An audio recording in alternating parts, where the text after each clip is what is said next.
Well, good morning, Lionhearts. It's your old pal, Jordan the Lion. And today we are going to do a vlog that is ultra near and dear to my heart. This is something that I have wanted to see since I was a kid. This is one of those moments where people that were alive, everyone remembers where they were when they found out that Buddy Holly, Ritchie Valens, the Big Bopper, had died in a plane crash. Today we are going to go see the Surf Ballroom. We're going to go see where they flew out of, and then we're going to go see the memorial and hopefully make it out to the actual crash site. Today's vlog is for Mindy Robertson. This is your Patreon sunglass vlog. I realize these are not sunglasses, but these are the glasses that I got at the Buddy Holly Museum in Lubbock, Texas, so they do have a very strong connection. Now, how I got into this whole story was when I was a kid. I was probably in 5th grade, 6th grade, something like that. And Sunday morning I turned on the TV and they were showing the Buddy Holly story. Now, not to say that that is a terribly accurate movie, but it was enough to get me into the band and the music. And I remember going to the public library and renting out a Buddy Holly CD and just becoming obsessed with it. I loved every bit of it. And about a year later, over the summer, HBO started showing La Bamba constantly, almost every day, sometimes more than once a day. I got so into that, realized that they were tied together, that this was, you know, these two men were on the same plane, and went out and bought a guitar.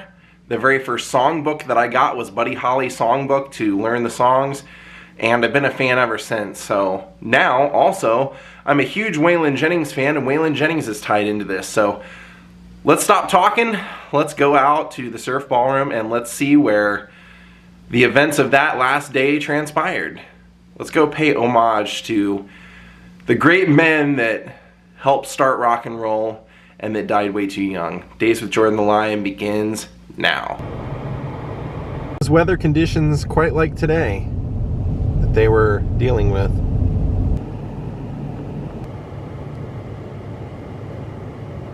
Well, my friends, it took 38 years, but I am finally here at the Surf Ballroom.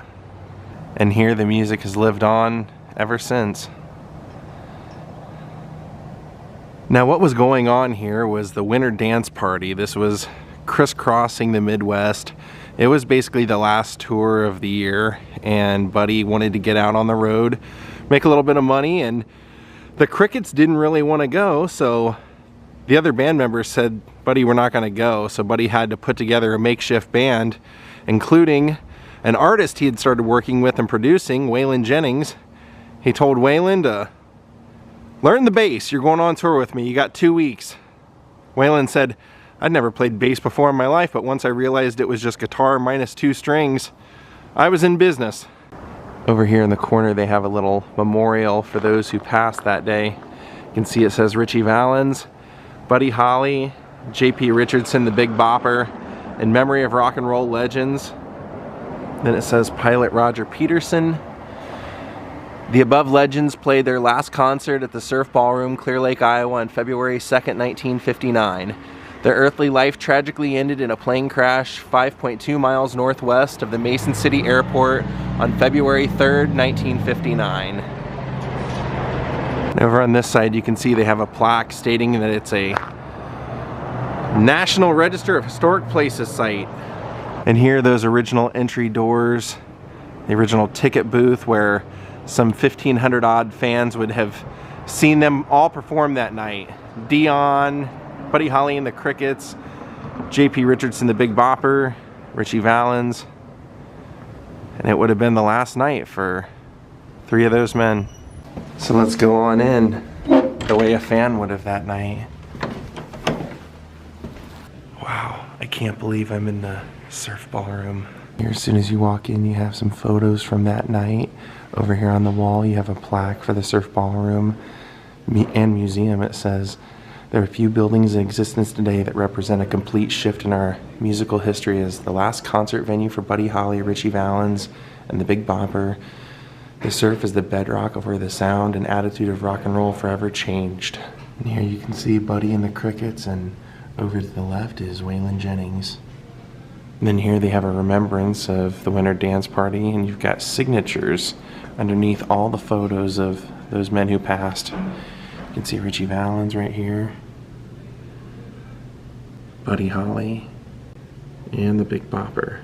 And while I'm thinking about it, if you want to see a little bit more on any of these people on my channel, I did a vlog on the dedication of the Ritchie Valens Memorial Highway, and I got to interview his sister. And then I went to the Buddy Holly gravesite and museum in Lubbock, Texas as well. And then we also went to the Roadside America Museum in Texas, where the Big Bopper's casket is on display. Wow. Alright, trapped in time. There's our coat check and our entryway into the surf ballroom. This entire room is full of historical photos. Look at that old carpet and that old wallpaper. Wow. The last show. Oh my gosh. And this is free to come in. They let you pretty much roam all over the place, so there's the stage. Now, as I understand it, they've extended the stage outward, so the actual part that Buddy and all those performers would have performed on is behind that curtain, so we'll go behind there.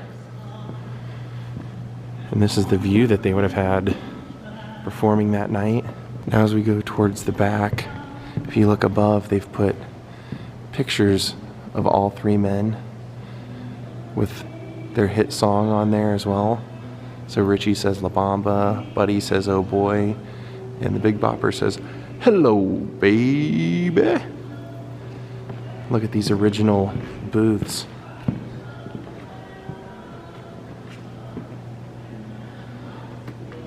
In the original background. And I believe they still have concerts here. I think I saw outside they're going to have the Beach Boys here not too long. Wow.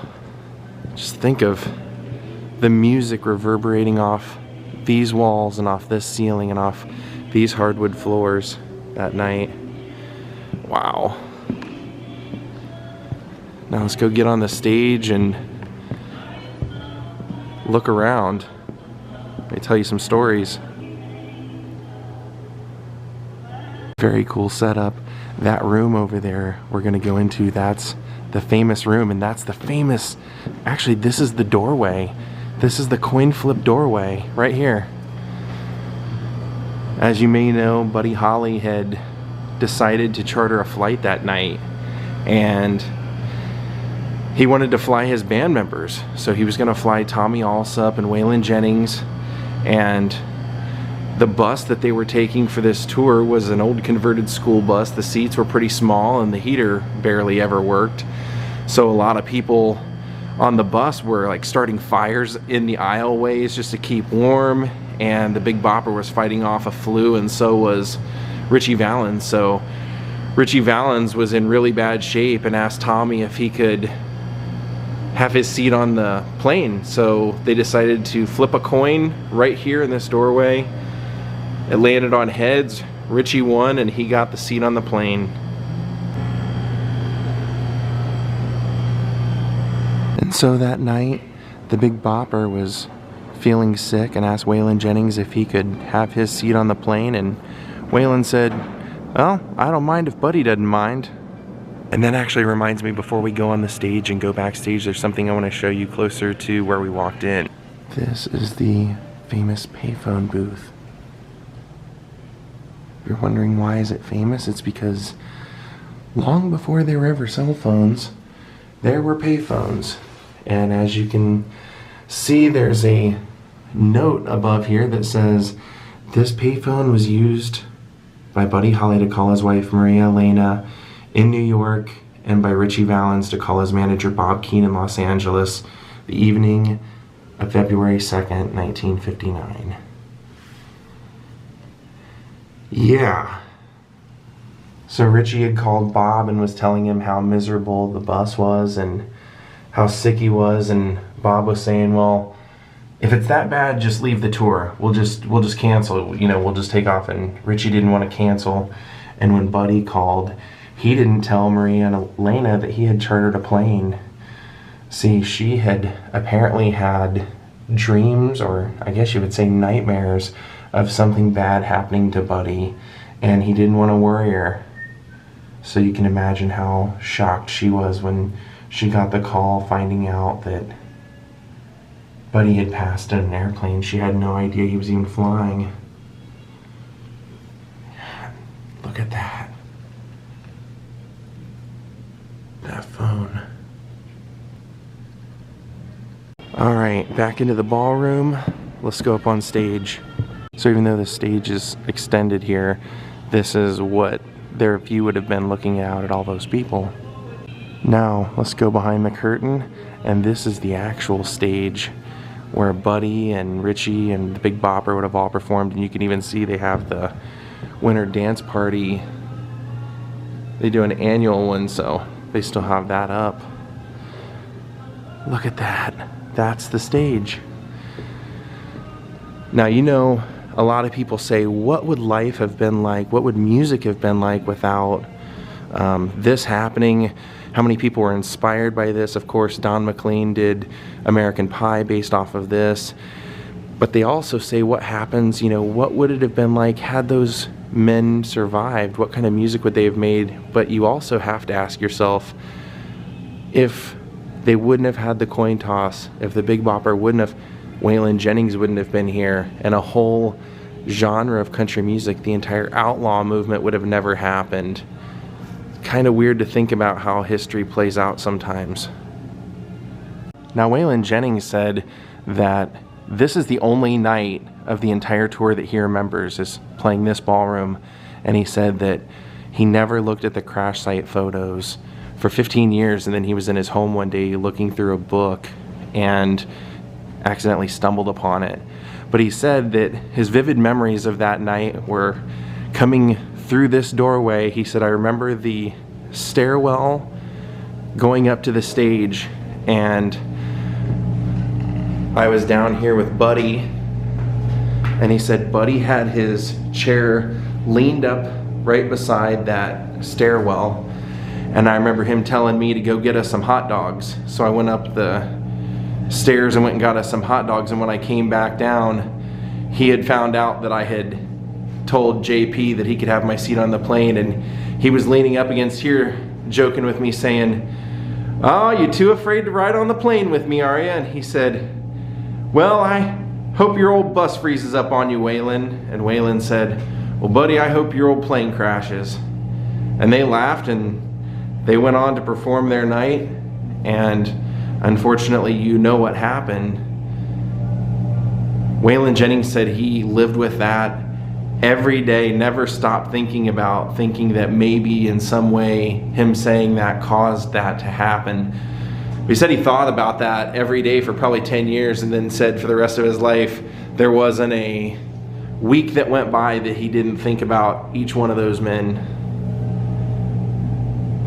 Isn't that amazing? Look at all that.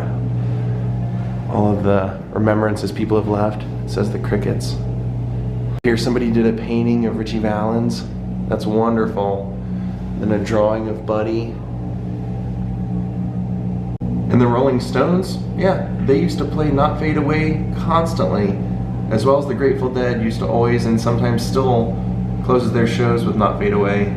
Now there's the door we already looked at for that famous coin flip, but what I didn't notice was that there's a caricature here of ZZ Top and Brian Wilson of the Beach Boys. You see that? And then that is signed by Brian Wilson. So now I also have to show you this. Don McLean himself, the man who wrote American Pie, has been here and wrote the lyrics to American Pie right here. It says, "Long, long time ago, I can still remember how the music used to make me smile. 'Cause I knew if I had my chance that I could make those people dance. But February made me shiver with every paper I deliver. Bad news on the doorstep." And there he signed it.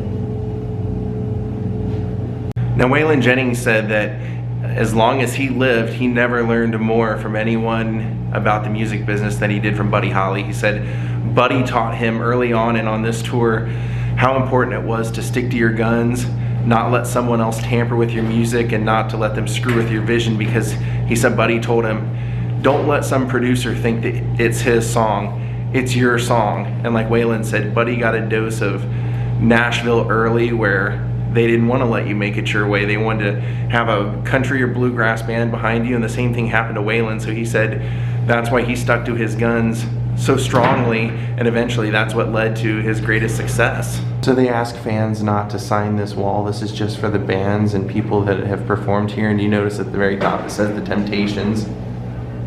Three Dog Night. And then if you notice along with this painting it says, come on, let's go. Thanks to Bruce and Sue for keeping the memory alive. The Ritchie Valens family. So one of the guys working here said he's been here for quite a while, and he said, back in 1996 we had a guy come through, didn't even sell out the show, but sometimes you never know where they'll end up. And he pointed out this signature over here showing me that it was Kenny Chesney. He was also telling me the reason they kept the sinks in here was because that was Buddy Holly's laundromat that night. Said he was washing his clothes here in the sink and then hanging them up there on those pegs. Then right here on the door is Tommy Alsop. And then I just noticed this section right here. You can see there's Willie Nelson, there's Waylon Jennings in red, and then there's Shooter Jennings. Then here we have a picture of Waylon Jennings signing that wall right there. Now, according to Dion, who was also on the tour, he claims that it was his seat that he gave up to Ritchie Valens and that he was the one that did the coin toss. However, when I was in Clovis, New Mexico at the Norman Petty Museum, I met a man named David Bigham, who was Buddy Holly's backup singer. And David said that he knew Tommy Alsop, and he said Tommy told him that he would fight Dion anytime, anywhere, and that was his story that Dion was trying to insert himself into. And many people, including Waylon Jennings, confirmed that it was Tommy Alsop as well. And then right here outside the door, they have a little certification signed by Tommy Alsop with pictures of him performing at that show. And it's him talking about giving up his flight seat to Ritchie Valens for the coin flip. And they even have a coin in there. See, there's Tommy, Buddy, and Waylon. And apparently, from what I understand, Ritchie and Buddy had to play drums for each other that night because they were sharing a drummer and their drummer had gotten frostbite. Wow, you're telling me that someone got stranded here back in what year, 1959? 53. They played here on a Friday night, and then there was a snowstorm that weekend. And so 1953. The orchestra got stranded in that room there. Well, I was here that night. I was 7 years old. My folks came down from Austin, Minnesota, and they had me in booth 110 back there. Duke Ellington, huh? Now here's the snack shack area and one of the original water fountains over here by this mirror that has the pineapples that we saw on the wallpaper. And they've turned this all into a memorial for all the people that have performed here. There's a B.B. King Lucille autographed guitar. There's just so much stuff in here. Surfboard up there signed by the Beach Boys. And this is a letter written by Dion to Waylon, telling Waylon that someone had written him this picture from the Winter Dance Party.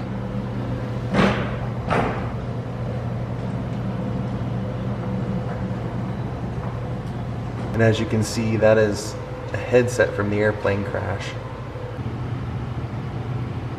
And then each one of those cases has a display dedicated to one of the artists that passed that night. In this case, there's a photo of Ritchie Valens, and that bow tie is the same bow tie he's wearing in that photo. And it says that Ritchie's family donated many of the items on display here, including the handwritten lyrics here for La Bamba. And that says that is the Big Bopper's necktie and clothing.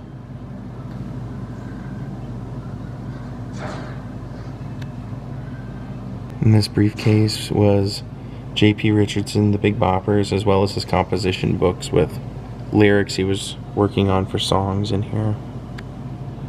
And then this display, that photo is of Buddy singing in the studio, and the letter is written to his mom and dad from him. There's that original Mason City Gazette article. We're gonna go to that crash site. Very hard to see, but that guitar up there in that frame was signed that night by the Big Bopper, Richie Valens, and Buddy Holly. Signatures are kind of faded, but they're on there. There's Buddy Holly, Big Bopper, and Richie. I keep thinking I'm gonna leave, and I keep seeing more stuff to show you. Then there's the original ticket box.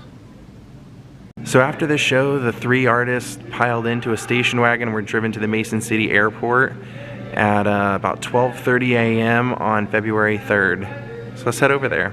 This was truly an amazing moment for me today. Just my luck, we're getting some snow. So in the middle of a snowstorm that no one should have been flying in, a pilot named Roger Peterson was the scheduled pilot to take these men to their next destination. Now some say that Roger didn't have enough experience. His boss said I would have never put him up there if he didn't. He had plenty of experience. Even for his age, he had the hours that were required, and he thinks that possibly just the weather and, well, no one will ever really know what went wrong, but the owner of the airplane said he knew something was wrong when there was no call saying that the plane had arrived.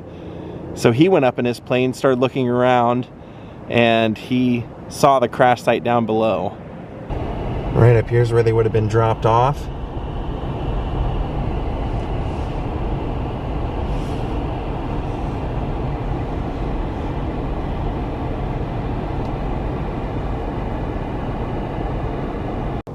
Actually, since we're out here, I figured we should look at the runway and everything. Kind of makes it feel more real. Just to think when they took off into those skies, wouldn't be but a few minutes later they would come crashing down about 5 miles from here. Now if you can imagine, while we're out here driving this, they would have been flying over our head for just that brief 5-mile flight. And because of La Bamba, every time I think about this crash, I always think of the Santo and Johnny song Sleepwalk. Probably my favorite song of all time. Waylon Jennings said that he found out that the guys had crashed and died when he got to the hotel. He went to check in, he didn't have his ID because he realized that Buddy had his ID. And when he said, "Can you call up Buddy Holly's room?" they said, "Oh, didn't you hear? Those boys crashed and died." We are extremely close now. They have a memorial out here of Buddy's glasses. Well, we have definitely found it.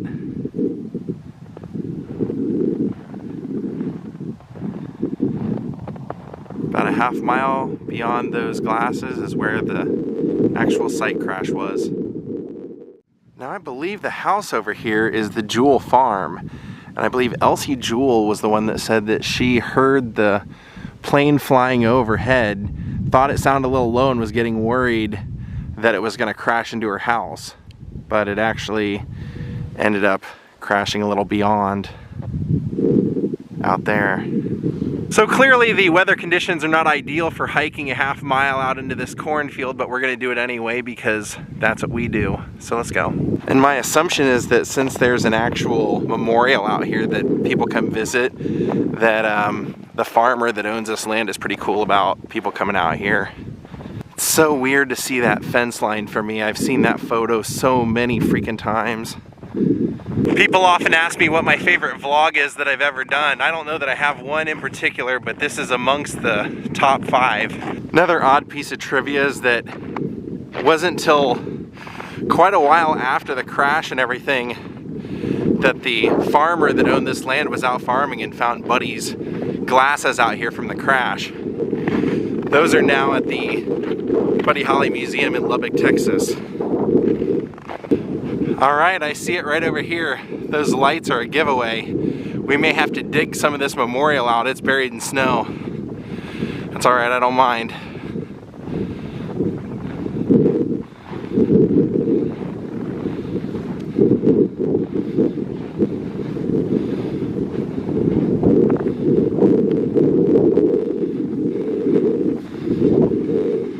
Yeah, let's go ahead and dig this thing out. Now I don't know how much stuff's out here, but this is what I dug out. Very nice memorial by the landowner. You can see down here it says Buddy Holly, Richie Valens, the Big Bopper, February 3rd, 1959. Then some of their records.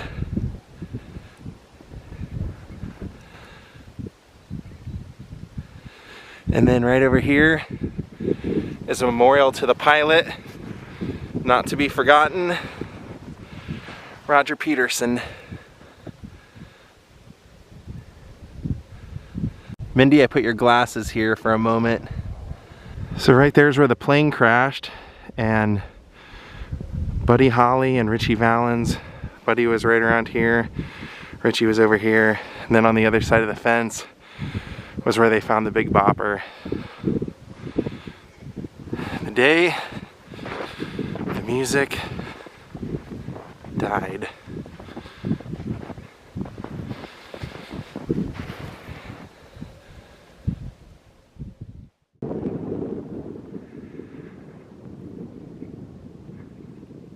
All right, my friends, we're gonna call it a day. Thank you, Ann Regina, for becoming my newest Patreon. Mindy Robertson, I hope you enjoyed your Patreon sunglass vlog. And rest in peace, Buddy Holly, Richie Valens, the Big Bopper, and Roger Peterson. Thank you all for watching. Good